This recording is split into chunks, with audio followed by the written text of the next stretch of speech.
Назъбено острие. Може ли да е байонет, може би и щик. Той е остър и гладък. А това е остро, но със зъбци. Някакъв остър назъбен предмет.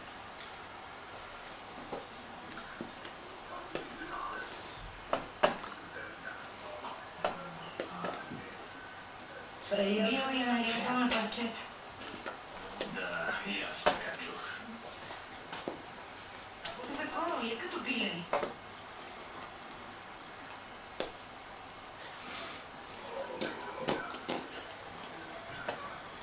И кучето заколал също. Жените го казаха. Това не е ли кучето й? Да.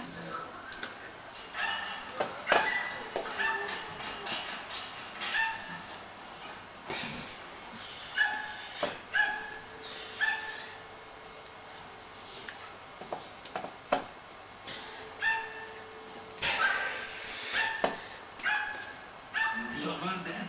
Добър ден. Добър ден.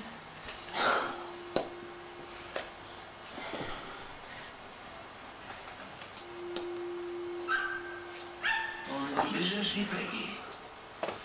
Няма никой вкъщи.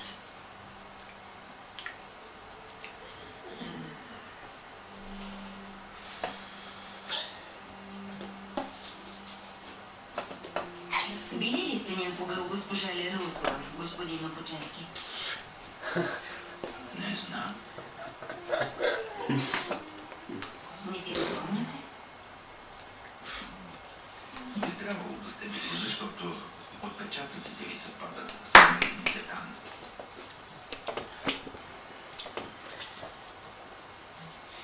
Господин Опоченски, познавате ли тази жена?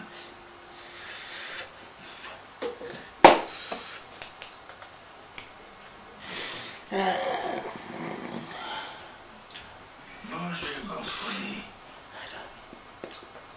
Разбира се, И коя е тя, според вас? да това е домоуправителката. Как се казва?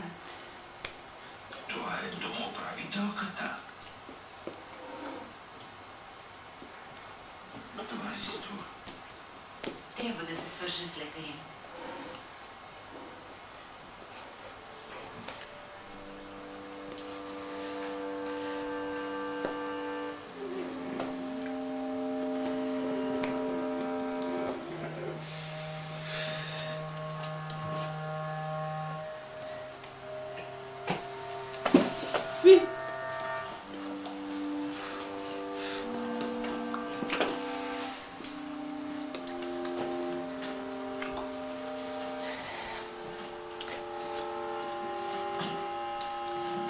Done.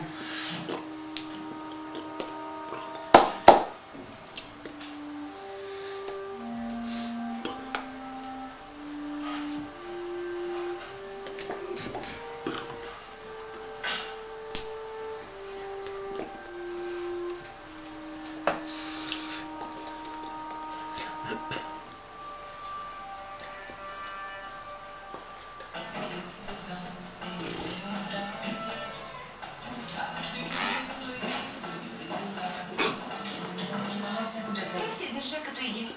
Чакайте. А той каза, че някой вчера ви е досъщал. Само говорихме.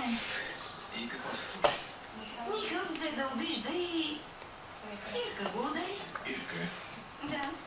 това е новият ви приятел. Не е новият ми приятел. Само говорихме. Имате ли номера му? Къде можем да го намерим? Това той ли? Добър ден. Дойдохте като по поръчка. Казва, че вчера сте се сбили тук. Малкият се оплакал. Какво се случи? Вие сериозно ли? Разсъдвате подобна тъпотия? Нищо не съм му направил, той го започна. Така е. Ще се наложи да се оправя с него. Кажете му, че знам къде живее. Ей, успокой се, малкият.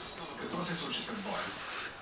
Трябваше му време да зацепи, че срещу мен няма шанс и избяга. Знаете ли къде е отишъл? Не. Алена, може ли да е отишъл у вас? Би могло, има ключ. Защо? А вие кога се прибрахте? Аз? След 8, мисля. Тук трябваше да преброим оборот. Може да е тръгнало отдавна. Изусто, а оставил ли е нещо? Чаша от закуската, например. Не ви държал ли се е така? Не. Всъщност, веднъж беше се скарал с майка си и едва не се сби в трамвая с кондуктор. Михаил, нали те на бой?